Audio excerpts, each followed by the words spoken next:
حضرت علی نے فرمایا، جب تمہیں لگے تمہارا کوئی نہیں ہے تو آسمان کی طرف دیکھنا، وہاں وہ ہے جو ہمیشہ سے تمہارا تھا اور ہمیشہ تمہارا رہے گا۔ دنیا کو سچا ہونے کی دلیل مت دو، بس یہی سوچ رکھو کہ اللہ سب جانتا ہے۔ اگر کسی کی تکلیف دیکھ کر تمہیں تکلیف ہونے لگے تو سمجھ لینا تم اللہ کے بنائے ہوئے بہترین انسان ہو۔ کائنات میں کوئی کسی کا اتنی شدت سے انتظار نہیں کرتا جتنا اللہ اپنے بندوں کی توبہ کا انتظار کرتا ہے۔ صرف ایک ایسی محبت ہے جس میں طعنہ نہیں، الزام نہیں، رسوائی نہیں، شرمندگی نہیں، بے سکونی نہیں، وہ ہے اللہ کی محبت۔ بہترین ہم سفر کی سب سے بڑی خاصیت یہ ہے کہ وہ آپ سے اختلافات اور ناراضگی کے باوجود بھی آپ کا خیال رکھنا اور فکر کرنا نہیں چھوڑتا۔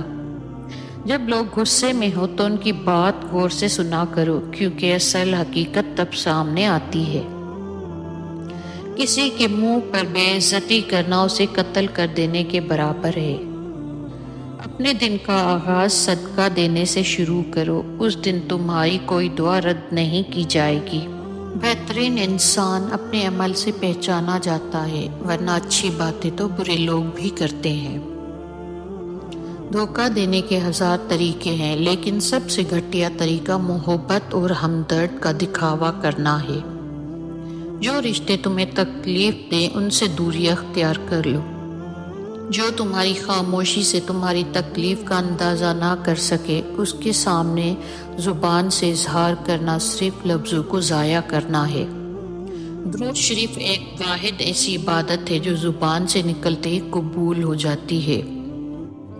ہمیشہ زندگی میں ایسے لوگوں کو پسند کرو جن کا دل چہرے سے زیادہ خوبصورت ہو۔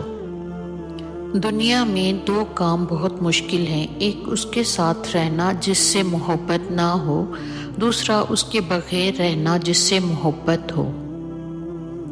انسان 3 چیزیں کبھی نہیں بھولتا: اپنا ٹوٹا ہوا مان، لا حاصل دعا اور بے پناہ محبت۔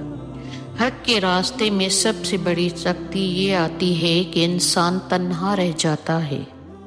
زبان سے نکلے ہوئے الفاظ جسم کو نہیں بلکہ روح کو زخمی کرتے ہیں۔ جس سے محبت کی جائے اس کا فرما بردار ہونا پڑتا ہے۔ جب دعا کرتے وقت تمہاری آنکھوں سے آنسو آنے لگے تو سمجھ جانا تمہاری دعا بارگاہ الہی میں قبول ہو چکی ہے۔ اس سوچ کے ساتھ زندگی میں آگے بڑھو کہ اللہ نے یقیناً بہترین ہی سوچا ہوگا۔ یہ دنیا بھی کتنی عجیب ہے، ایماندار کو بے وقوف، بے ایمان کو عقل مند اور بے حیا کو خوبصورت کہتی ہے۔ انسان کی تمام پریشانیاں 2 باتوں کی وجہ سے ہیں: تقدیر سے زیادہ چاہتا ہے، وقت سے پہلے چاہتا ہے۔ لوگوں سے یاد کرنے کا شکوہ مت کرو، کیونکہ جو انسان اپنے رب کو بھول سکتا ہے وہ سب کو بھول سکتا ہے۔ تم جو خواب دیکھتے ہو ان کی تعبیر تمہاری دعائیں لکھتی ہیں۔ تمہارے ہاتھوں کا اللہ کے روبرو اٹھنا تمہارا نصیب بدل دیتا ہے۔ خیال رکھنا تمہاری وجہ سے کسی کی آنکھ نم نہ ہو، کیونکہ تمہیں اس کے ہر آنسو کا حساب دینا ہوگا۔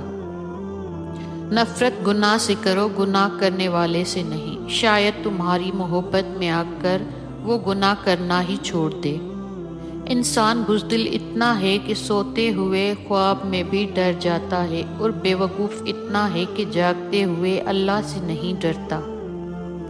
انسان کی فطرت ہے لا حاصل کے لیے روتا ہے اور حاصل کو رلاتا ہے۔ نکاح آنے والی 4 آفتوں کو روک دیتا ہے: بے روزگاری کو، فاقہ کشی کو، بے حیائی کو اور زناکاری کو۔